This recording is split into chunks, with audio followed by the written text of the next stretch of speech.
The sources suggest that your political party plays a huge role in your reported sentiment, but maybe it's all just noise, not a real signal. This comes from a really amazing analysis by the New York Fed after the 2016 election. What they saw was immediately after the election, Republicans suddenly became way more optimistic than Democrats about, well, everything: personal finances, job prospects, government debt, stock prices. It was a textbook case of political polarization bleeding into economic expectations.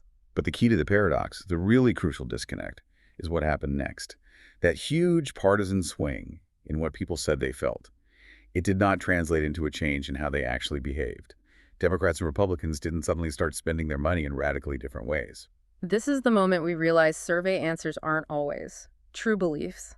The hypothesis the researchers came up with is really powerful. They say consumers' reported expectations have two parts. First, there are your true beliefs, the rational calculations you use to make real decisions about spending and saving. And second, there's just noise. Can you give us an analogy for that? How does that work in practice? Sure, think of it like this. On the survey, you might tell the researcher you feel anxious about the country's direction, so you plan to save more. That's the noisy, emotional, maybe political part.